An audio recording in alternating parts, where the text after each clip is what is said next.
Alright, so I wanted to make this video, well, my first one, because I had some 1-pin keypads to solder, and I also had an accelerometer.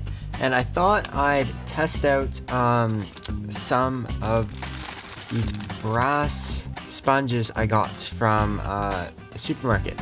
So basically, the reason I got these was because this is basically the same price. I think it was $5 for just a sponge. Basically, with the tin, it was much more expensive. So it's actually a replacement. And then I got these for like 2 for $3, I believe, or something like that. And so I was planning on testing these out because I had some soldering to do to see how they work. So let's see how that goes.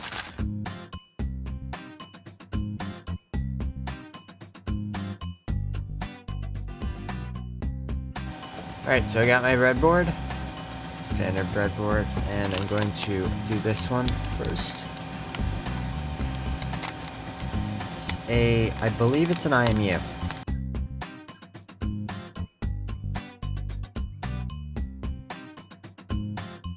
Alright, so this is a 9 DOF IMU, which wrong place.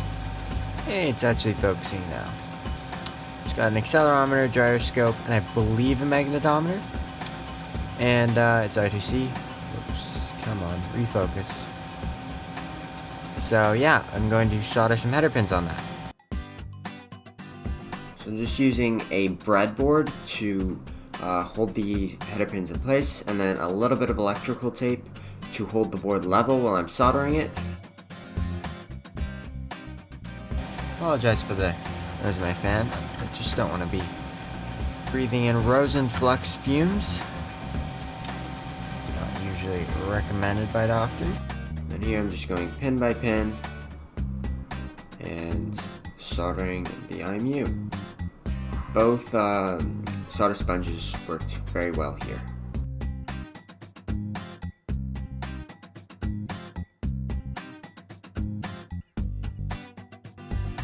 Alright, so for comparison between, this is actually the SparkFun brass sponge. This is the one I got from the supermarket, and this is a regular solder sponge. It's damp with just tap water. I don't use that one that much, but anyway.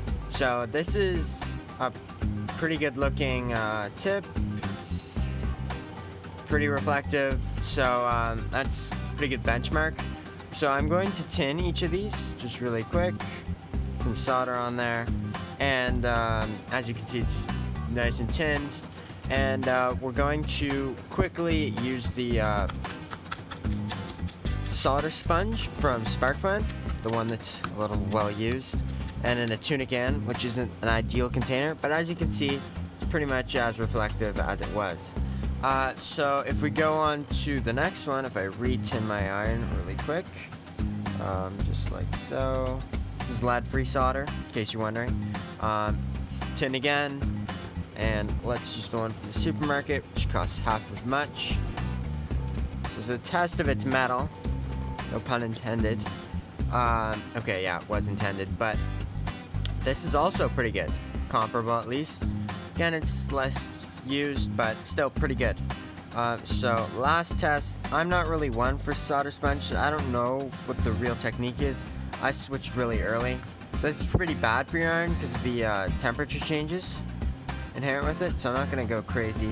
It still looks pretty good, but the damage to your iron, this is actually the second time I've shot this video, and it didn't look, I couldn't get all the solder off last time, but this time it has worked. So I'm just going to rub it off on the brass solder sponge, tin it once more.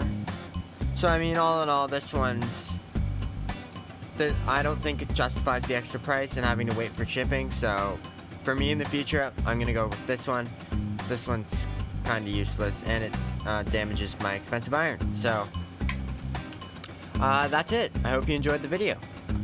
Please consider subscribing.